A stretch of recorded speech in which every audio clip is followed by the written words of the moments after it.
We teach people how to hear the needs on two parts of ourself. The one part of ourself is that part that evaluates what we do. Every action we take, we need to evaluate it about whether it meets our needs or not. If I cook a meal for myself, I need to evaluate, did that meet my need for nurturance, taste, and so forth? And if it didn't, then I want to change that. So whether it's something I did for myself, or if I say something to another person, sometimes it doesn't meet the needs of mine, so I need to evaluate it. Now, how do I evaluate it? If I evaluate it by attacking myself, I say that was a stupid thing to do. We instead suggest to people that you evaluate what you do by whether it met your needs or not. You'll find that you can learn better without losing self-respect. If we can learn from our mistakes by being conscious of what need wasn't met to begin with, and then to understand another part of ourselves. What need were we trying to meet by doing what we did? So that's the same process I was saying using between two groups, but I'm using it within myself between two different functions within myself. The function that evaluates what I do, the function that chooses to do what I do. And if I evaluate them in the way I was educated to evaluate, I'd say to myself, that was a stupid thing to do. How could you do something so dumb? And then if I look at the other side of myself about why I do it, well, I had to do it. I had no choice. It denies responsibility. And I can have that going on within myself forever. And if I do, I'll have a lot of depression, guilt, and shame, and it will be very hard to learn from my human limitations. But if I can see the truth is I didn't meet this need of mine by what I did.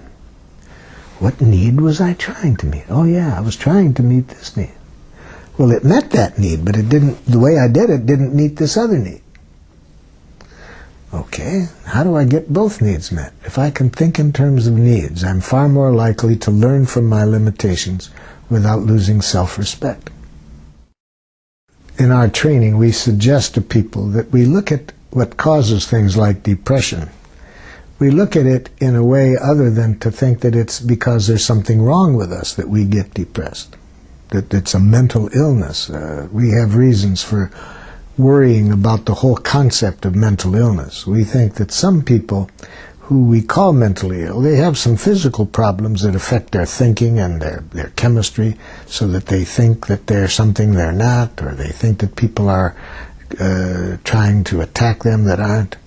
So this can be caused by some physical dysfunction, and I wouldn't want to call them mental illnesses. I would want to say the person has a neurological or a chemical imbalance or something. These are the smallest percentage of people who get labeled mentally ill have those kind of problems. The others, I think it's a very unscientific term to use, mental illness, but worse than unscientific, by making it seem like people have something wrong within them. We don't look at what really contributes to things like depression and to the kind of violence we have on the planet. Our understanding in nonviolent communication is that people get depressed, very depressed, because of how they're trained to think, how they're educated to think. And they get stuck in this thinking, and depression is the result of it. So we don't see it as an illness. With people that have that, we try to help them become conscious of what you're telling yourself that's making you so depressed. And then we show them how what you're telling yourself, the judgments you make of yourself, simply are resulting because a need of yours hasn't been met. And unfortunately, we haven't been educated to get connected to the need. So when that need isn't being met, you go up to your head and start blaming yourself, shaming yourself, attacking yourself. And the depression is an inevitable result of how you think about yourself. So we show people how to transform that thinking about themselves into a language of life. If you say, I shouldn't be depressed, or there's something wrong with me for being depressed, which is what we give the idea to people, that you're mentally ill if you are depressed or you have bipolar illness. They now not only have the results of this thinking that makes them depressed, now they think there's something wrong with them for being depressed, so they're doubly depressed because they're judging themselves for judging themselves. So we say, no, there's nothing wrong with you that you do that. You think that way because you were trained to think that way. Now, there's some beauty in it. If you can see the need of yours that wasn't met behind that, you can learn from something. You can better meet your needs. But if you don't get connected to the need of yours that isn't being met, you just stay up in your head saying, I'm a failure, I'll never amount to anything.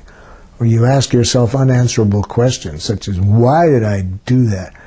When you really know the answer, you're already telling yourself, I did it because I'm a failure, I'm a loser.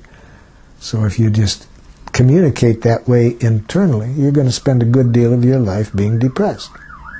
Doesn't mean there's something wrong with you. It means you've been educated to think that way.